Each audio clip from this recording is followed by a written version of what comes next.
పవిత్రమైన మరియమాతకు జపమాల ధ్యానం చేసే కాలంలో మనం ఉన్నాం.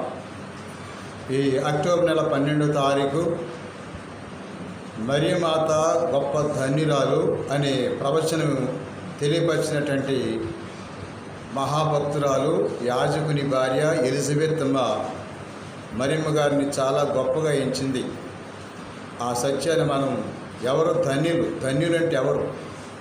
ధన్యులంటే దీవించబడటం. మనం దీవించబడాలంటే, ఆశీర్వించబడాలంటే మనం ధన్యులు కావంటే దేవుని యొక్క మాటలు, దేవుని యొక్క వాక్యాలు మనం ధ్యానం చేసుకుంటూ ఉన్నప్పుడే. అందుకని మరియమాత ధన్యులకే గొప్ప ధన్యకన్య మరియమాత. అందుకనే ఆమెను మనం గొప్పగా ఎంచుకుంటున్నాం.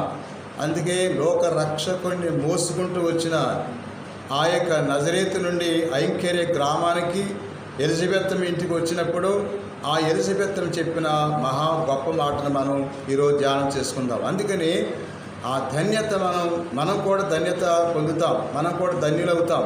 ఎలా? అందుకే మనం లూకా 1:45 వచనంలో ఎలిజబెత్ చెప్పిన మాటని మనం గుర్తు చేసుకుందాం. ప్రభు పలికిన మాటలు నెరవేరునని విశ్వసించిన నీవు అది. కాబట్టి ప్రభు మాటలు వాక్కులు విన్నట్టు నీవు ధన్యురాలు అన్నట్టు ఎలిజబెత్ మరియమ్మ గారి గురించి మాట్లాడింది.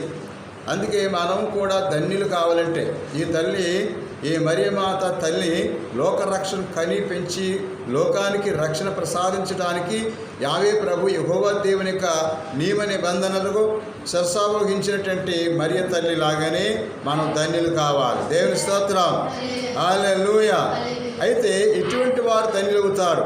కీర్తన గ్రంథం 84వ దావీదు కీర్తన మనం వెళ్ళినట్టయితే దేవుని యొక్క వాక్యం ఈ విధంగా తెలియపరచబడుతుంది.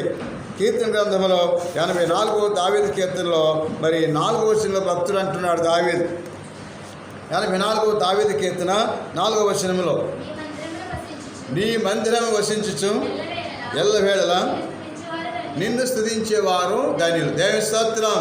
మనం కూడా మందిరంలో, దేవాలయంలో ఆదివారం కరెక్ట్గా ప్రార్థనకు వచ్చి స్తుతిస్తే మనం కూడా ధన్యులు అవుతారని మహాభక్తుడు దావీదు తెలియపరుస్తున్నాడు.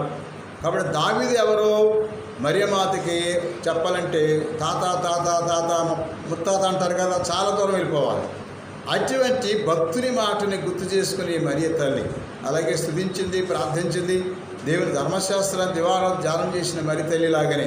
అందుకే ఎవరు ధన్యులు అంటే దేవుని స్తుతించేవారు. స్తుతించడం అంటే ఏంటి? దేవుని మహింపరచడం, దేవుని పాట పాడటం, దేవుని గానం చేయటం. ఆ